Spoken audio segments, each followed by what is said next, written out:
Hello YouTube, B3 here, back another kicking graphic novel review. Got another fun trade for you guys today. Batman Detective Comics Volume 4, The Wrath. Yeah, I think we're further into Detective Comics now than we are into the regular Batman series. The thing that really sets them apart the most is that the regular Batman book for the New 52 was much larger stories.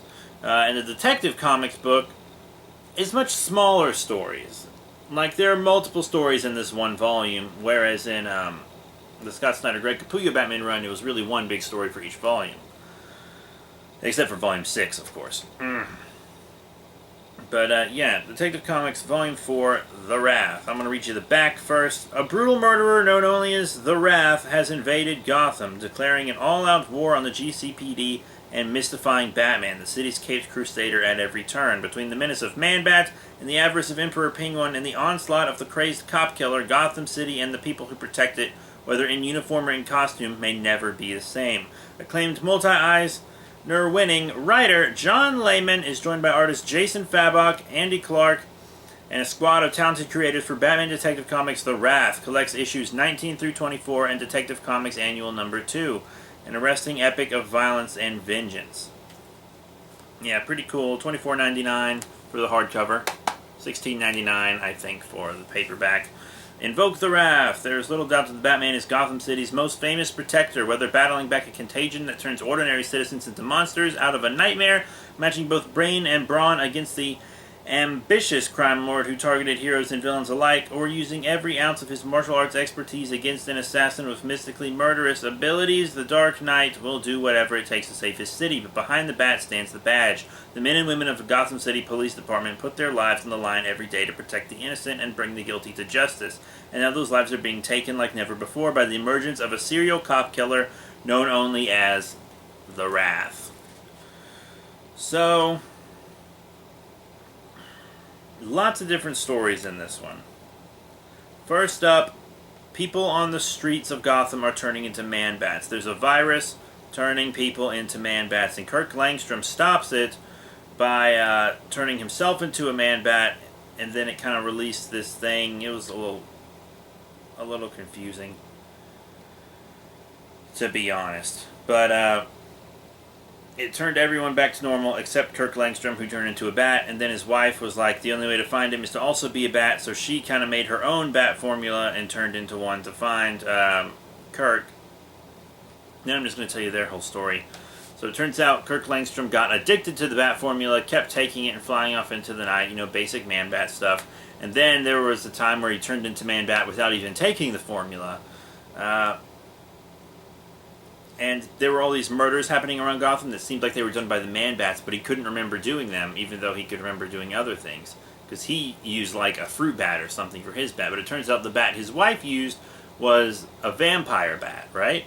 So she was doing all the killings. But it turns out his wife never loved him in the first place. She was a secret agent sent to get his Man-Bat formula by Wraith for bioweapons division of his company.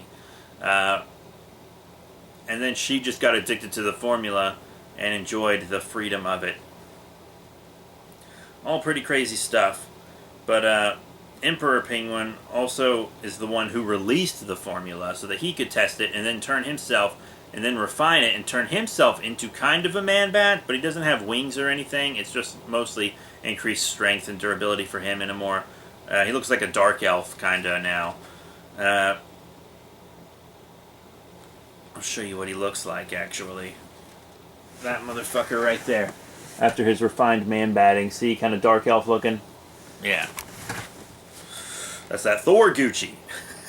But he, wears a chain belt, calls himself Emperor Penguin still. Cobblepot gets out of jail. Takes his revenge on Emperor Penguin, but also takes his life back, sends Emperor Penguin to prison, and Emperor Penguin becomes Emperor Blackgate, kind of takes over the E-Wing of Blackgate. And then there's a shadow assassin that turns out to be the assassin from the last volume that Bruce Wayne kind of had a little crush on. She disappeared.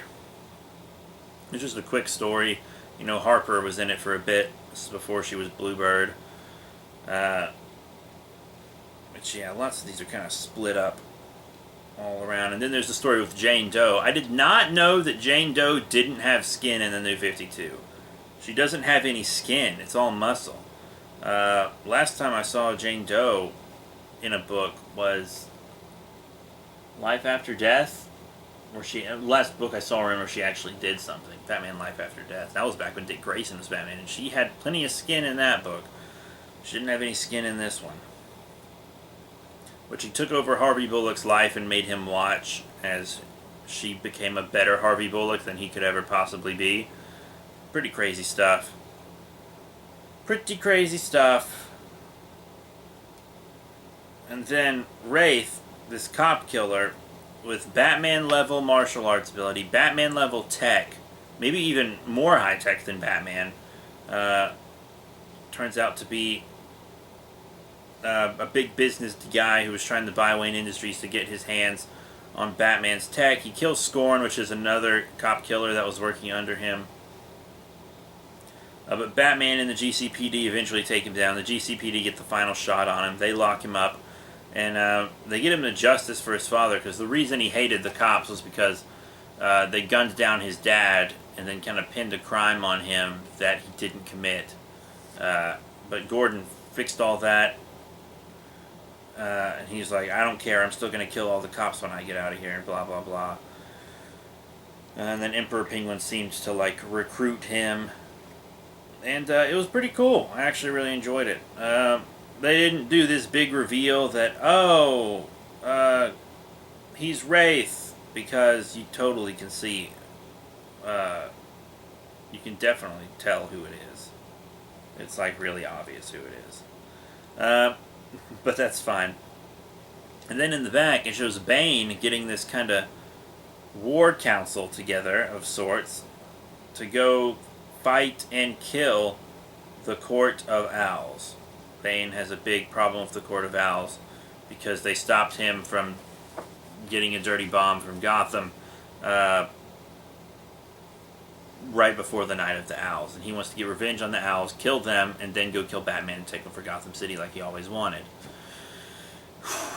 It's obviously pre-Arkham War at this point. I think Forever Evil's actually on the way.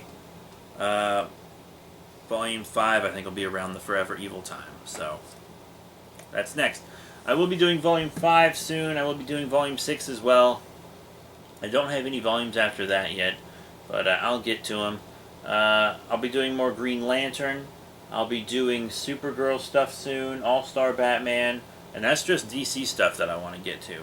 There's still plenty of Marvel stuff I gotta do. I still gotta do some Spider-Verse. I still gotta do fucking